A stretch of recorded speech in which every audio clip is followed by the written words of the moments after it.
News 24 घडामोडी, श्वास चालू घडामोडींचा। नगरकरांनो, बिनधास्त साजरा करा सण। तुमच्या सुरक्षेसाठी खाकी आहे तत्पर। अण्णाभाऊ साठे जयंतीसाठी पोलिसांचा मुख्य मार्गावर सिंघम स्टाईल रूट मार्च।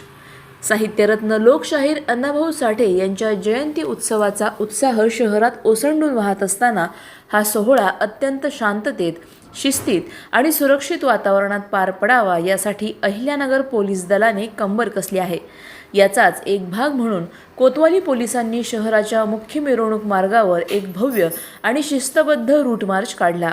पोलिसांच्या या पथचलनामुळे शहरातील व्यापारी, नागरिक आणि उत्सव मंडळांमध्ये सुरक्षेचे आणि विश्वासाचे अतिशय सकारात्मक वातावरण निर्माण झाले आहे। हा रूट मार्च माळीवाड्यातील विशाल गणपती मंदिर येथून सुरुवात करून पंचपीर चावडी, तख्ती दरवाजा, भिंगारवाला चौक, कापड बाजार आणि चितळे रोड मार्गे दिल्ली गेट येथे या मार्चची यशस्वी सांगता झाली। पोलीस उपअधीक्षक डॉक्टर दिलीप टिपरसे, कोतवालीचे पोलीस निरीक्षक नितीन देशमुख आणि पोलीस उपनिरीक्षक समाधान सोळंके यांनी स्वतः रस्त्यावर उतरून या मार्चचे नेतृत्व केले। आगामी मिरवणूक ही एकतेचे आणि आनंदाचे प्रतीक ठरावी यासाठी सर्व मंडळांच्या पदाधिकाऱ्यांना आणि नागरिकांना शांततेत सहकार्य करण्याचे आवाहन करण्यात आले। या रूट मार्चमुळे गुन्हेगारी प्रवृत्तींना चाप बसला असून महिला, लहान मुले आणि ज्येष्ठ नागरिकांना आगामी उत्सवात निर्भयपणे सहभागी होता येणार आहे। पोलिसांच्या या सतर्कतेचे संपूर्ण शहरातून कौतुक होत आहे।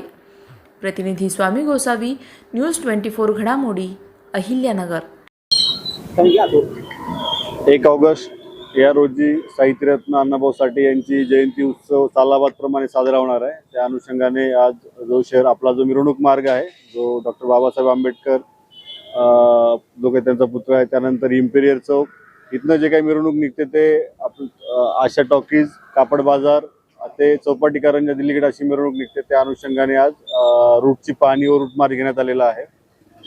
तसेच या जो काही उद्याची मिरवणूक बंदोबस्त आहे त्या अनुषंगाने सर्व बैठका घेण्यात आलेल्या आहे। तसेच जे त्यांच्यावरती मागील काही काळामध्ये गुन्हे दाखल आहे त्यांच्यावरती शांतता राखण्याचा बॉन्ड घेण्यात आलेला आहे। आणि साधारणतः आम्ही 150 ते 200 लोकांना, जे काही उपद्रवी लोक आहेत त्यांना उद्या शहरातून आम्ही तडीपार करणार आहोत। आणि पूर्ण ठिकाणी आपल्या मिरवणूक मार्गावर CCTV आहे, ड्रोनचा वापर करण्यात येणार आहे आणि याच्यासाठी बंदोबस्त चांगल्या पद्धतीने बंदोबस्त लावण्यात येणार आहे। आणि सर्वांना मला आवाहन करायचं आहे की सर्व जे काही मंडळ आहे, सर्व जे काही आयोजक आहेत त्यांनी हा जो काही उत्सव आहे शांततेत साजरा करावा आणि सर्वांना मी या उत्सवाच्या अनुषंगाने शुभेच्छा देतो। अशाच बातम्यांचा आढावा घेण्यासाठी आजच आपल्या YouTube चॅनलला सबस्क्राईब करा। बातमी आवडल्यास लाईक करा आणि इतरांपर्यंत शेअर करा।